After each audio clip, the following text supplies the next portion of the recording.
우리 하나님의 은혜와 평강이 성도님들의 가정에 충만하시기를 바랍니다. 지난주에 하나님 나라를 확장하는 방법에 대해서 말씀드렸습니다. 하나님 나라를 확장하는 가장 좋은 방법은 권력을 잡는 겁니다. 그리고 그 권력을 선하게 사용하는 겁니다. 한 나라의 대통령이 돼서 나라를 잘 이끈다면 그것보다도 더 효과적으로 하나님 나라를 확장하는 방법이 없을 것입니다. 그러나 그것은 누구나 할 수 있는 일은 아니거든요. 그래서 우리는 누구나 할 수 있는 일을 해야 돼요. 그것이 뭐냐면 우리 모두가 각자 자기가 서 있는 자리에서 하나님의 법을 지키는 거예요. 하나님의 말씀을 따라서 살고 또 세상의 법을 지키고 양심을 지키고 그렇게 하는 사람이 하나님 백성이거든요.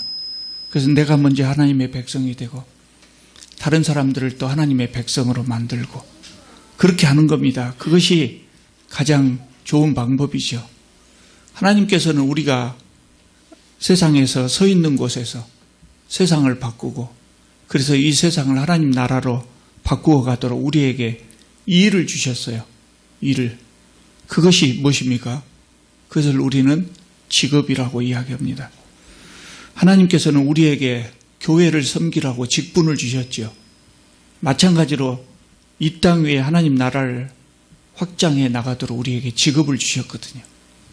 그러니까 우리에게는 대부분의 기독교인들이 교회 안에서 직분을 중요하게 생각하고 세상 속에서 일하는 직업을 덜 중요하게 생각하지만 우리가 교회를 섬기라고 하나님께서 주신 직분과 또 세상을 바꾸라고 주신 직업은 무엇이 더 중요하고 덜 중요하고 이것이 아닙니다. 다 하나님 앞에 똑같이 중요한 것입니다. 많은 기독교인들이 그런 생각을 갖습니다. 직업이라고 하는 것은 내가 어쩔 수 없이 가족을 부양하기 위해서 갖는 것이다. 이렇게 생각합니다. 그러나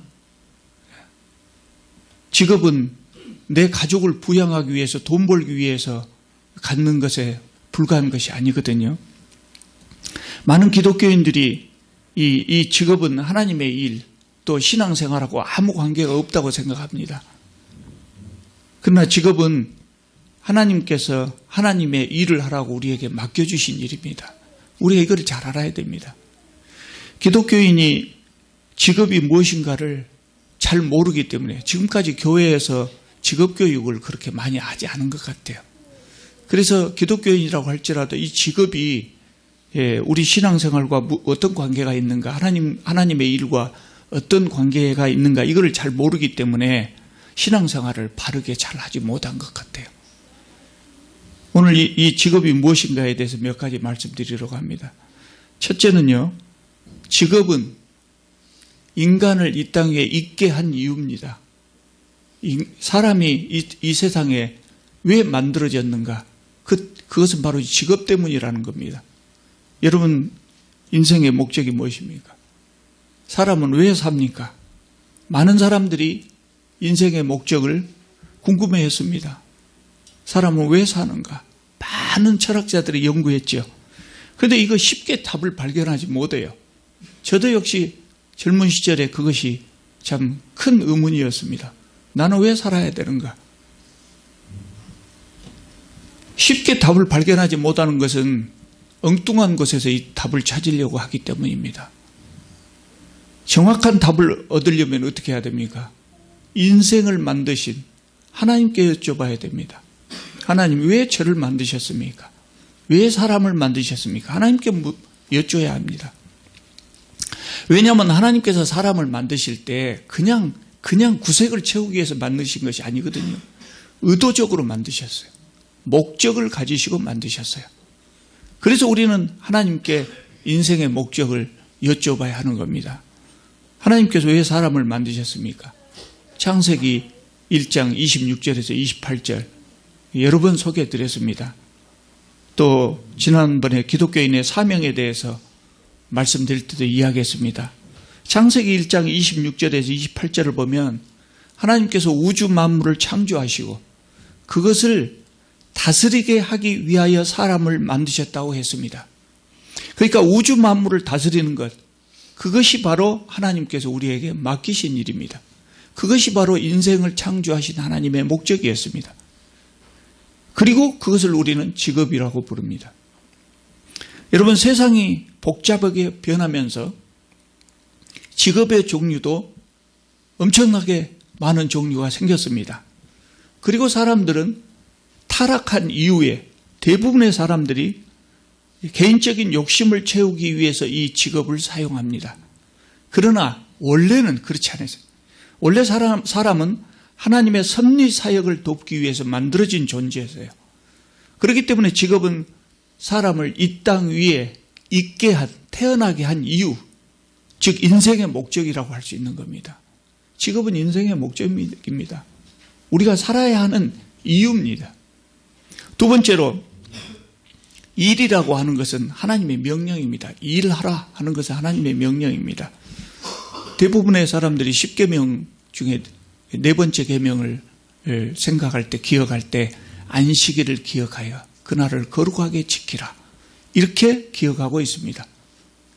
출애굽기 20장 8절에서 10절까지 그 사이에 나와 있습니다. 안식일 계명입니다. 그 맞죠? 그러나 그것이 전부는 아니에요. 이 사계명을 자세하게 읽어보면 안식일을 기억하여 그날을 거룩하게 지키라, 여기서 끝나지 않아요. 그 다음에 이어지는 말씀이 있습니다. 뭐입니까? 엿새 동안에 힘써 내 모든 일을 행할 것이나 그랬어요. 이것이 그 다음에 이어지는 말씀입니다. 안식일은 거룩하게 안식해야 합니다. 그러나 그 외에 다른 날은 열심히 일해야 합니다. 그게 하나님께서 우리에게 요구하시는 겁니다. 어떤 사람들은 노동을 하나님의 저주로 생각합니다. 성경을 잘못 이해한 거죠. 아담이 범죄한 이후에 그것에 대한 징벌로 이 노동이 인간에게 주어졌다고 잘못 생각하시는 분들이 있습니다. 그렇지 않습니다. 창세기 2장 15절에 이 이야기가 나와 있어요. 여호와 하나님이 그 사람을 이끌어 에덴 동산에 두어 그것을 경작하며 지키게 하시고 그랬어요. 창세기 2장에도 세상 창조에 대한 이야기가 나오거든요. 그 2장에서는 하나님께서 사람을 만드신 다음에 그 사람을 이끌어 에덴 동산에 두어 그것을 경작하며 지키게 하시고 그랬어요.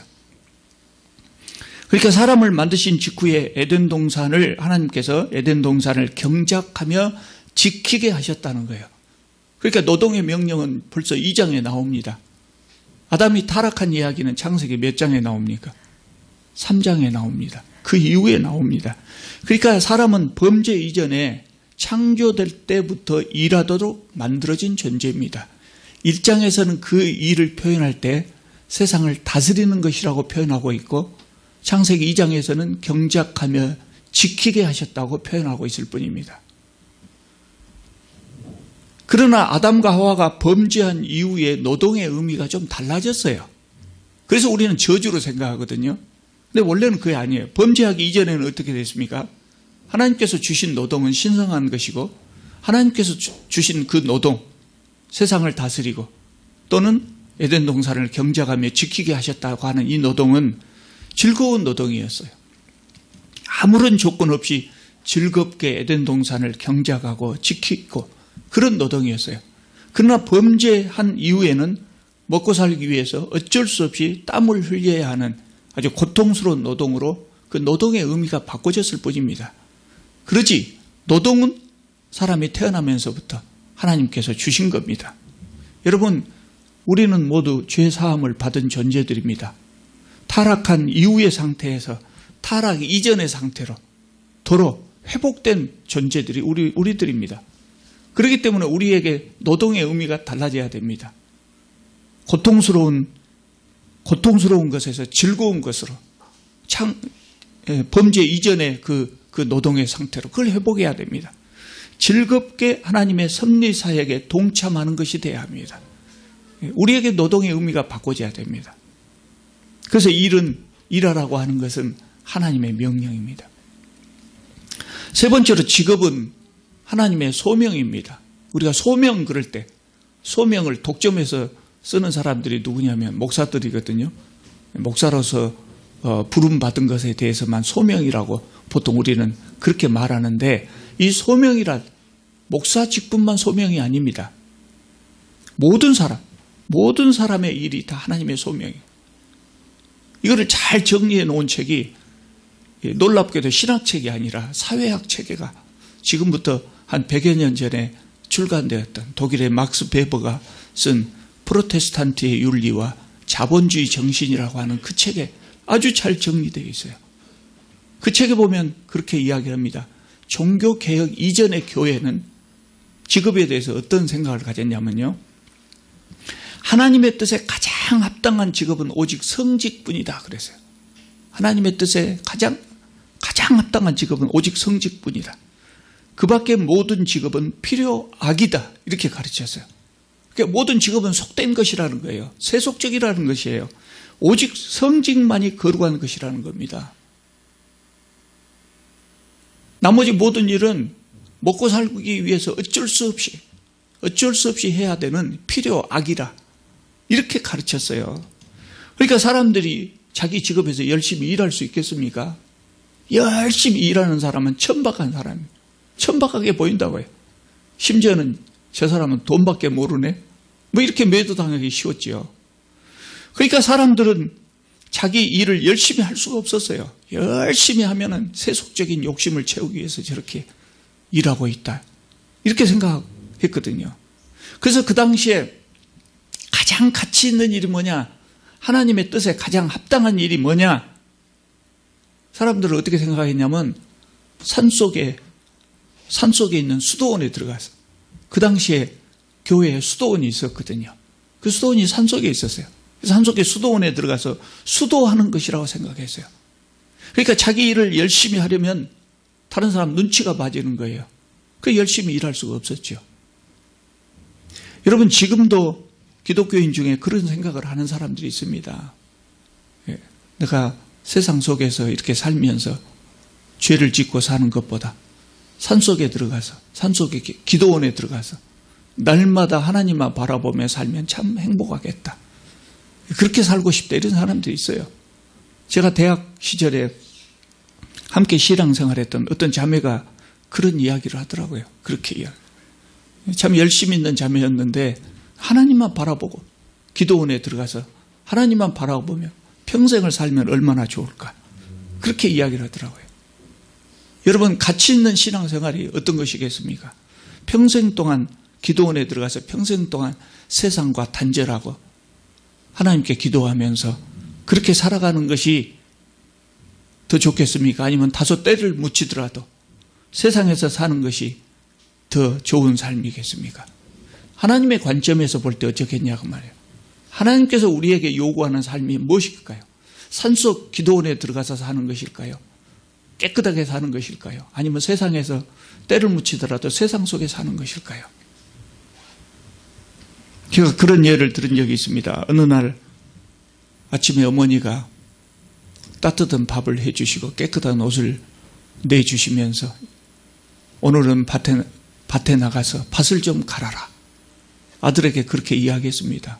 그래서 아들이 밭을 갈러 나갔습니다.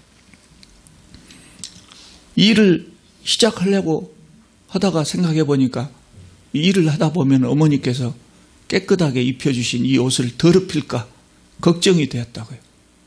그래서 이 아들은 어머니가 깨끗하게 빨아주신 이 옷을 더럽히는 것은 어머니의 뜻이 아닐 것이다, 이렇게 생각하고 그늘에 가서 하루 종일 그늘에 앉아서 하루를 보냈습니다. 그냥 하루를 보낸 것이 아니라 종일토록 어머니 은혜를 생각하고 어머니를 찬양하다가 해질녘에 집에 돌아갔습니다. 여러분, 이 아들이 어머니의 칭찬을 받을 수가 있을까요? 그렇지 못하겠죠. 하나님께서 우리를 세상에 보내신 이유가 이거 똑같거든요. 옷을 더럽히는 것은 어머니의 뜻이 아니죠, 물론. 그러나 그것보다 더 중요한 어머니의 뜻은 뭐냐면 밭을 가는 겁니다. 밭을 가는 거예요. 그러니까 밭을 열심히, 옷을 더럽히더라도 밭을 열심히 갈아야 됩니다. 그렇게 일하다 보면 요령이 생겨서 일을 열심히 하면서도 옷을 덜 더럽히는 방법들을 생각할 수 있을 거예요. 하나님께서 우리에게 요구하시는 삶이 이런 거거든요. 그런데 중세교회, 종교개혁하기 이전의 교회는 그렇게 생각하지 않았어요. 그래서 정말 신앙심이 깊은 사람들은 수도원으로 들어갔죠. 루터는 중세의 수도사들을 향해서 뭐라고 말했냐면 현실 도피주의자들이라 그랬어요. 루터는 종교개혁을 하면서 이 직업에 대한 생각도 바꿨어요. 사실은 직업에 대한 생각을 바꾼 것이 아니라 성경으로 다시 회귀한 것이죠. 그래서 종교개혁 이전에 아까 뭐라 했습니까? 모든 직업은 필요하기다. 가장 좋은 직업, 하나님의 뜻을 가장 잘 받들 수 있는 직업은 성직뿐이다 이렇게 가르쳤잖아요. 그러나 루터는 모든 직업은 하나님의 소명이다. 하나님께서 불러서 주신 것이다 그랬어요. 그 직업이 부도덕한 것이 아니라면, 비윤리적인 것이 아니라면 모든 직업은 하나님의 소명이다 이렇게 가르쳤어요. 모든 직업은 그 당시에 흔히 있었던 직업들이 그런 것이거든요. 그 당시에는 뭐 직업의 종류가 많지 않았지 않겠어요? 그래서 루터의 표현대로 하자면 모든 직업은 그것이 구두 수선공이든지 농부이든지 성직자든지 간에 부도덕한 것이 아니면 다 하나님의 뜻에 합당한 것이다. 뿐만 아니라 하나님께서 이 땅 위에 하나님 나라를 세우기 위하여 그 사람에게 그 일을 하도록 불러서 맡기신 것이다. 즉 하나님의 소명이라고 가르쳤어요. 이게 종교개혁자들의 생각입니다. 그래서 그것이 영어 단어를 보면 영어 단어 속에 그것이 나와 있어요. 영어에서 직업을 의미하는 vocation이란 말이 있습니다. V-O-C-A-T-I-O-N, vocation이란 말이 있는데 직업입니다. 그런데 이 말은요, 라틴어, 영어의 vocation에서 n자만 빼면 됩니다. 그러면 라틴어로는 vocatio라고 읽는다고 그럽니다. 그런데 이 vocatio라고 하는 단어가 무슨 뜻이냐면 부름이라는 단어입니다. 소명이라는 단어예요. 그 라틴어의 소명이라는 단어가 영어로 오면서 직업이라는 단어로 바꿔졌어요. 더 쉬운 단어 하나만 더 이야기할까요? calling입니다. calling, call, 부르다는 말이잖아요. 그런데 그때가 ing를 붙여서 명사형으로 바꾸면 그 말 속에 직업이라는 의미가 들어있어요. 그러니까 하나님께서 부르신 것이 우리의 직업이었다. 이런 의미입니다. 그러니까 루터의 가르침, 종교개혁자들의 가르침에 의하면 하나님의 뜻을 가장 잘 받드는 길이 뭐냐? 수도원에 들어가는 것이 아니라, 수도원에 들어가는 것이 아니고 하나님께서 나에게 맡겨주신 이 직업에서 충실하게 일하는 거예요. 그래서 루터의 종교개혁 결과로 루터의 이 가르침 때문에 모든 사람들이 자기 직업에 대해서 긍지를 갖게 되는 거죠. 그 열심히 일하게 되는 거죠. 과거에는 열심히 일하면 세속적인 천박한 사람이라겠는데 지금은 자기 직업에서 그것이 구두수선공이든 농부든 열심히 일하면 그건 참 하나님의 일을 성실하게 수행하는 사람이다. 이런 인정을 받게 되는 것이죠. 그래서 모든 사람들이 자기 직업에 긍지와 열심을 가지게 됐어요. 루터는 열심히 일해야 된다고 하는 이 근면뿐만 아니라 또 한 가지 추가로 더 가르칠 것이 있었는데 그것이 뭐냐면 검소예요. 검소. 두 개 합해서 우리는 근검이라 그러죠. 근검. 기독교인은 자기 재산이라고 해서 함부로 사용하면 안 된다는 거예요. 하나님께서 나에게 맡겨주신 것이기 때문에 검소하게 살아야 된다. 이거를 가르쳤어요. 여러분, 사람이 근면검소하게 살면 어떻게 된 줄 아십니까? 열심히 살고 검소하게 살면 어떻게 된 줄 아십니까? 돈이 모아집니다. 통장에 돈이 모아집니다. 열심히 일하는데 많이 쓰지 않고 검소하게 사니까 당연히 통장에 돈이 모아질 수밖에 없죠. 보통 사람들에게 재물이 모아지면 그냥 그것은 재산이에요. 그런데 사업을 하는 사람에게 모아진 재물은 그게 뭐가 되겠습니까? 그게 자본이 되거든요. 자본. 그래서 이 종교개혁의 결과로 기업들이 달라져요. 가내수공, 조그마한 기업들이 점점 이제 자본이 증가하니까 기업이 커지기 시작한다고요. 그래서 이 종교개혁은 서구 사회의 산업혁명을 촉진시키고 이것이 바로 자본주의의 출발점이 돼서 이 막스 베버의 이야기입니다. 그래서 막스 베버는 종교개혁을 자본주의의 출발점으로 보고 있어요. 여러분, 종교개혁은 종교만 개혁한 것이 아닙니다. 중세 서구 사회를 완전히 바꿔버렸어요. 그래서 우리말로는 종교개혁이라고 하지만 영어에서는 종교개혁이라고 안 합니다.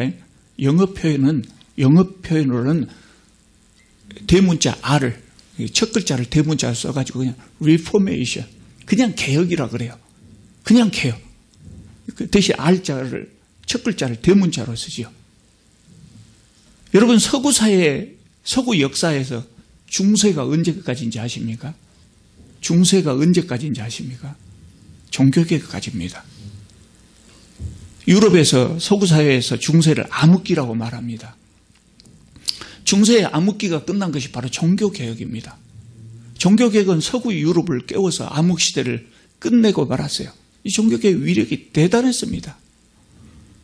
여러분, 우리 중에는 처음부터 의도적으로 나는 이 직업을 가져야 되겠다, 그렇게 생각하고 아주 어렸을 때부터 그 직업을 선택하고 갖기 위해서 노력한 분들이 많이 계실 겁니다. 그런데 사람들은 많은 경우에 어쩌다 보니까 지금 내 직업을 갖게 됐어요. 어쩌다 보니까 이 직업을 갖게 된 경우도 있어요. 그렇지만 우리 직업을 내가 스스로 선택했던, 어쩌다 보니까 이 직업을 갖게 됐던, 이 모든 직업이 하나님께서 우리를 사용하시기 위해서 주신 일이라는 거예요. 그런 의미에서 직업을 하나님의 소명이라고 말하는 겁니다. 네 번째로, 직업은 이웃사랑을 실천하는 수단입니다. 여러분, 예수께서 이웃사랑을 얼마나 강조하셨습니까? 우리는 본질적으로 하나님을 사랑합니다. 그것이 우리의 신앙입니다. 그런데 하나님을 사랑하는 것은 어떻게 표현됩니까? 이웃을 사랑하는 것으로 표현이 됩니다. 예수께서 그걸 강조하셨어요. 루터는 이웃사랑에 대해서 이렇게 말했어요. 우리가 다른 사람들의 필요를 충족시키기 위해서 일하는 것, 이것은 기독교인의 가장 중요한 교리 중에 하나인 이웃사랑을 실천하는 것이라고 말했어요. 그러니까 우리 각자가 나에게 주어진 일, 내 직업에 충실할 때, 그 일종의 사회적인 분업이죠. 그런 사회적인 분업을 통해서 자기도 의식하지 못하는 사이에 다른 사람들의 필요를 채워주게 된다는 거예요. 그렇게 함으로써 그리스도의 사랑을 실천하는 것입니다. 그러니까 직업에서 최선을 다해서 열심히 일하는 것은 내 주머니에 돈만 들어오는 것이 아니라 이웃사랑을 실천하는 수단이라는 거예요. 하나님께서 우리 각자에게 은사를 주셨잖아요. 우리는 은사 그러면 교회 안에서만 사용하는 것을 생각하는데 그게 아니라고요. 우리 각자에게 은사를 주셔서 그 재능에 따라서 우리는 세상의 직업을 갖지요. 그리고 그것을 통해서 교회 안에서 하나님을 섬기고 세상에서는 이웃을 섬기도록 하셨다는 거예요. 그렇기 때문에 부도덕하지 않는 일이라면 모든 직업은 다 하나님께서 주신 것이고 신성하다고 할 수 있는 겁니다. 여러분, 대부분의 사람들이 이웃사랑을 어떻게 실천할 것이냐 그러면 대부분의 사람들이 먼저 생각하는 것이 뭐겠습니까? 구제입니다. 구제를 생각합니다. 물론 우리는 어려운 이웃을 구제함으로써 이웃사랑을 실천할 수 있습니다. 그런데 그보다 더 근본적이고 효과적인 것은 우리 직업에 충실하는 겁니다. 그것 자체가 이웃사랑을 실천하는 것이라는 거예요. 여러분, 장사를 하는 사람이 기업인이 돈을 벌어서 자기가 번 소득 중의 일부를 구제를 위해서 구제기관에 보낸다고 합시다. 얼마나 보낼 수 있겠습니까? 그렇게 많은 돈을 보낼 수는 없어요. 그러나 기업을 하는 사람이 사업에 열심히 하면서 아주 질 좋은 제품을 다른 사람보다 훨씬 싼 가격에 공급할 수 있다면 나에게 물건을 사간 한 사람 한 사람을 다 내가 도와주는 겁니다. 다른 사람이 10만 원에 파는 것을 나는 질도 더 좋게 하면서 5만 원에 판다 그러면 나에게 물건 사간 사람 한 사람을 5만 원씩 내가 보태주는 것이 됩니다. 그것이 직업을 통해서 이웃사랑을 실천하는 겁니다. 또 있습니다. 여러분, 사업하는 것이 참 좋은 일입니다. 헌금을 많이 해서 그 정도가 아닙니다. 사업이 얼마나 좋은 것이냐면 예수께서 광야에서 5,000명을 먹이셨잖아요. 그리고 수많은 병자를 치유했잖아요. 신유의 은사로.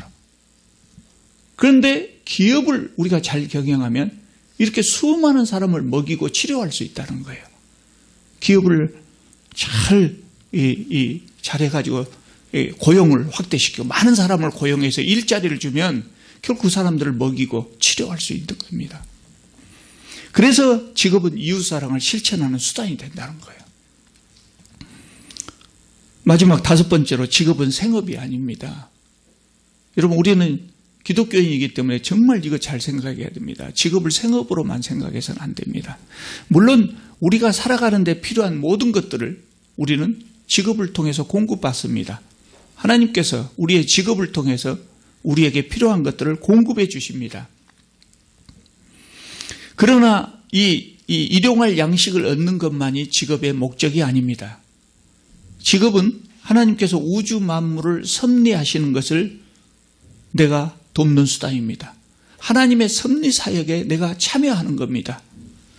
그렇기 때문에 기독교인에게 직업은 그저 먹고 살기 위해서 갖는 생업이 아니라는 거예요. 직업은 하나님의 나라를 확장하고 하나님의 정의를 실현하는 수단입니다. 하나님의 섭리 사역에 내가 동참하는 겁니다. 그 일을 하라고 하나님은 우리에게 직업을 주셨습니다. 오늘 본문 말씀 마태복음 6장 31절에서 33절 읽어보면 그렇게 나왔죠. 그러므로 염려하여 이르기를 무엇을 먹을까 무엇을 마실까 무엇을 입을까 하지 말라. 이는 다 이방인들이 구하는 것이라. 너희 하늘 아버지께서 이 모든 것이 너희에게 있어야 할 줄을 아시느니라. 이렇게 말씀하셨어요. 무슨 말씀인 거 아니? 세상 사람들에게 직업은 재물이나 명예나 권력을 얻는 수단이라는 거예요. 세상 사람들에게 직업은 그렇지 않겠습니까? 그거 하려고 직업을 갖지요. 그러나 기독교인들은 그런 생각하지 말라는 거예요. 직업을 통해서 재물이나 명예나 권력을 얻을 생각을 하지 말라는 거예요. 그렇게 생각하는 것은 이방인들이 하는 짓이다 그랬어요. 이방인들, 비기독교인들이기 때문에 하나님을 모르기 때문에 그런 것이 목적이 되는 거죠.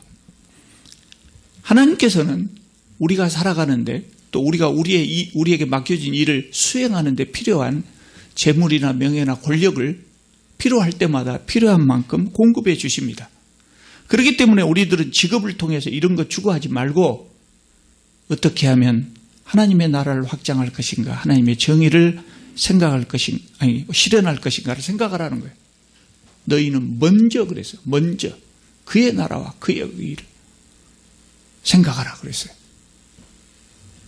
그리하면 하나님께서 이 모든 것들, 재물이나 명예나 권력이나 우리에게 필요한 것들을 우리에게 더하신다고 말씀하셨어요. 세상 사람들은 이것을 모르기 때문에 직업관이 잘못 형성되어 있죠. 그래서 직업을 갖는 최고의 목적, 어쩌면 유일한 목적이 재물이나 명예나 권력을 얻는 것입니다. 심지어 재물이나 명예나 권력의 노예가 되어버린 사람들도 있죠. 예수께서는 썩는 양식을 위해서 일하지 말라 그러셨어요. 썩는 양식을 위해서 일하지 말라. 내가 직업에서 열심히 일할 때 돈 때문에 일하지 말라요. 저도 직장생활 오래 했잖아요. 내년 봄이 되면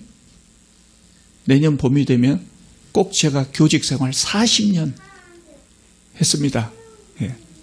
꼭 만 40년이 되는데요. 저는 40년 동안 일하면서 느낀 점이 그거예요. 세상에서 정말 불행한 사람 어떤 사람이냐?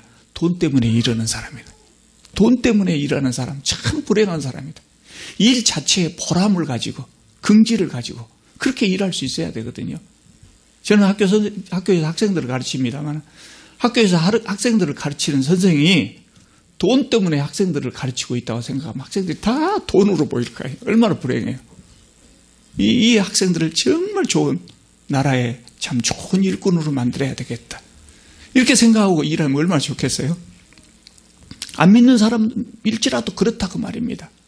돈 때문에 일하는 사람은 참 불행하게 보였어요. 지금까지 제가 살아오면서 느낀 점이. 썩는 양식을 위하여 일하지 말라 그랬거든요. 직업의 의미가 그런 것이 아니라는 거예요.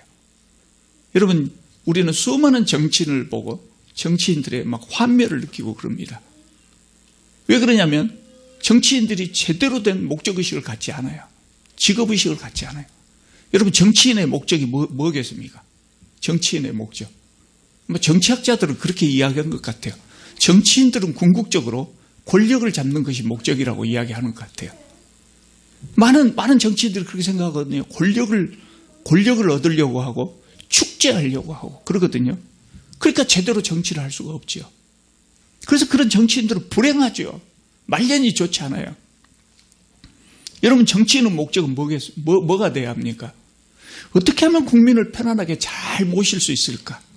우리 백성들을 어떻게 하면 편안하게 잘 모실 수 있을까? 이것이 정치인의 목적이 돼야 되지 않겠어요? 근데 그것은 두 번째고, 내 권력 획득하는 것에 목적이 돼 있다. 모든 국민이 내 수단이다. 수단. 그러면 정치를 잘 할 수가 없지요. 그래서 정치인들의 말년이 불행해지고 비참해지는 겁니다. 이것을 잘 알고 올바른 정치를 하는 사람은 참 드물지만 그런 분들은 명예도 없고 권력도 없고 재물도 없고 아마 그럴 수 있을 겁니다.